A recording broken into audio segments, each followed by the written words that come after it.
Welcome. Today, we are going to talk about research paper titled Dr. Zero Self-Evolving Search Agents Without Training Data, or, as we say on this channel, how I learned to stop worrying and love the zero shot. The point is serious, though. Under School of Hard Knocks, we are setting the framing for the whole talk. We don't hand the agent textbooks or curated datasets. We give it one thing, a search tool, and let it learn by doing. So let's dive into the paper titled Dr. Zero Self-Evolving Search Agents Without Training Data by Yue et al. From Meta Superintelligence Labs and UIUC, plus a little caffeine-fueled commentary from me. We are running out of internet is the blunt headline here. It points to the real bottleneck written in the center. High-quality, human-annotated data for complex reasoning is expensive, scarce, and honestly boring to produce at scale.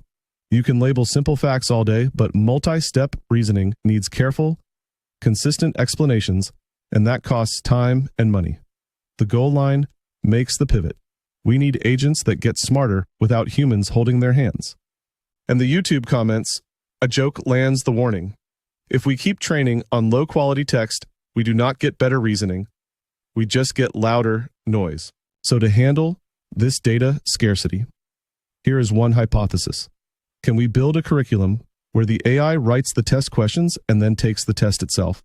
Hence, the infinite loop of self-evolution tagline here. This looks like a self-improving loop, but it immediately comes up with a big risk: model collapse. If the system is allowed to grade its own homework with no pressure, it can drift into endlessly repeating trivial prompts like asking, "What is 1 + 1?" forever. The fix is hinted at the bottom. We need progressive difficulty for this self-improving loop. The tasks must keep getting harder in a controlled way, like playing chess against yourself, except you cheat less, so the loop keeps pushing forward instead of stagnating. Meet the cast. Both roles are built on a shared brain, meaning they start from the same base LLM. From that common starting point, the system splits into two agents with different jobs. On the left is the proposer. Its job is to generate questions, and its goal is to confuse the solver, but only in a way that stays solvable. On the right is the solver. The solver's job is to find answers using search, and its goal is to survive the proposer's questions by successfully answering them. Why search harder than math? If you think carefully, you will understand that how many infinite real-world facts search agents have to pin down. Look at the question in the middle. Who was the bassist for the band that opened for Queen in 1974? To answer it, you cannot just compute. You have to identify the specific Queen concert or tour date, find the opening act, then confirm that band lineup for that year, and finally extract the bassist. Each step can branch into conflicting pages and incomplete records. That is why the slide contrasts this with math agents. Math is easy to verify because there is a clear right answer. Dr. Zero tackles the verification problem by using the search engine itself to check whether a question is solvable, reducing the need for human-labeled ground truth. There is a simple way to measure how much a question hurts to solve, aka hops. A hop is one reasoning step requiring a new search query. The one-hop example, where is Paris, is basically a single lookup. One query, one fact, done. The three-hop example forces a chain. Find the best picture winner for the year you were born, identify that movie's director, then look up the director's wife. Each link demands another search, so the pain stacks up. The point at the bottom is the trajectory. As training progresses, the proposer stops asking easy one-hop questions and pushes toward four-hop nightmares. Now we know that you may be asking this question already. How do a standard RL, specifically GRPO, will handle this? As the bottleneck is the nested sampling called out here. You do not just answer a question once. GRPO typically samples multiple candidate answers per question, and it does that across multiple questions so it can compute a reliable baseline for advantage. Now in terms of math, cost. Hours, questions multiply, answers then multiply hops, where hops is the killer for agents, because every hop is another tool call, another rollout segment, more tokens, more latency. Multiply all three at same time, and your GPU budget is dead. Hence the joke. NVIDIA probably loves this weird trick. The fix here is called hop grouped relative policy optimization, or HRPO. The key hack is spelled out in the middle. We stop comparing every question against every other question. Instead, we group questions by complexity using hops as the yardstick. How many reasoning or retrieval steps the question takes. Once questions are bucketed into the same hop level, the rewards get normalized within that group. That way, the model is judged against peers of similar difficulty.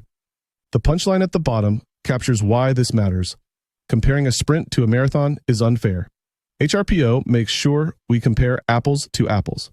As always, efficiency is king, and the key change is right underneath. Instead of doing nested sampling with many questions per prompt, we generate a single question per prompt. That one sample is then evaluated and compared against its hop peers, other questions with the same hop complexity. The score formula on the slide captures how we keep training stable. We take the reward for this question and normalize it within its hop group, using the hop group's average reward as a baseline. That relative scoring reduces variance because you are not comparing a one-hop question to a three-hop question. The payoff is the number at the bottom, about 75% less compute by avoiding nested sampling, while still keeping a meaningful baseline through hop group normalization. If you look at the chart, solver success rate from 0% to 100% along the bottom, and reward in dollars up the left side. At the extremes, the reward collapses. At 0% success, the task is labeled impossible and hallucination. And near 100% success, it's too easy and boring.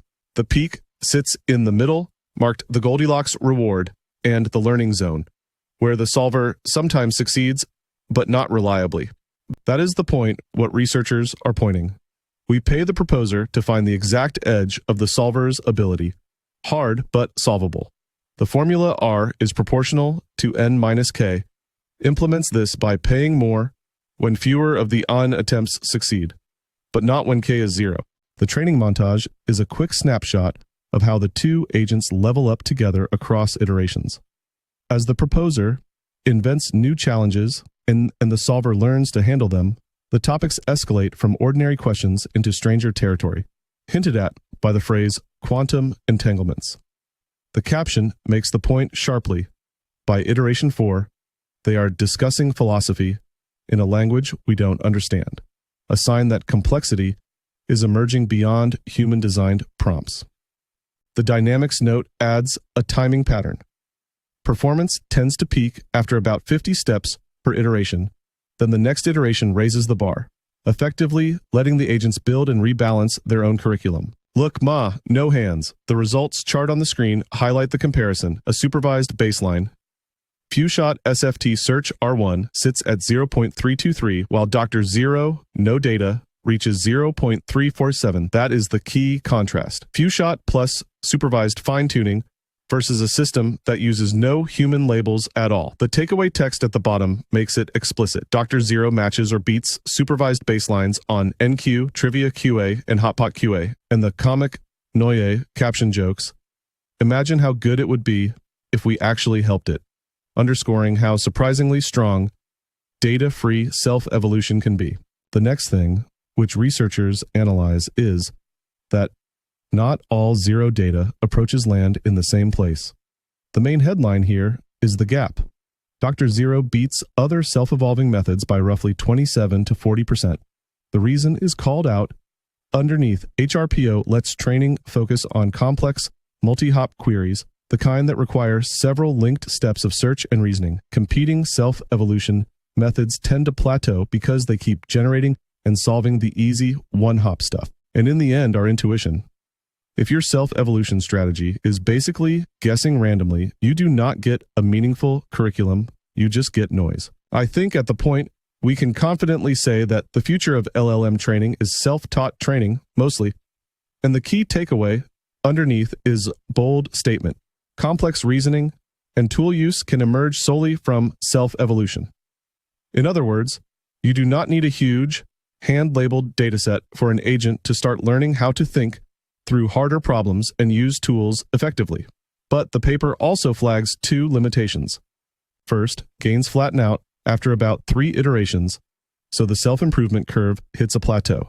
Second, the 7 billion model can still get confused when the context gets long. According to researchers, the ideal next step should be tackling entropy collapse in larger models, and yes, which makes perfect sense for our joke. Researchers are 90% sure the 90% of robots will not revolt, or maybe a whole 85% of them.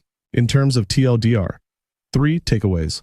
First, Dr. Zero is a data-free self-evolution approach for search agents, meaning the agent improves without relying on labeled training examples. Second, HRPO is the efficiency trick. It optimizes by grouping tasks by hop complexity, so similar 1-hop, 2-hop, and higher hop problems are handled together. That grouping cuts compute by about 75% compared to heavier optimization loops. Third, the payoff, it beats supervised baselines without seeing a single human label. If you want to read more about the original paper, our detailed blog post, complete with a slide deck, quiz, and flashcards, is available in the description. Again, a huge thank you to all the authors for their hard work and for providing us with this amazing research paper. Thank you for your time, and I'll see you in the next video. Bye.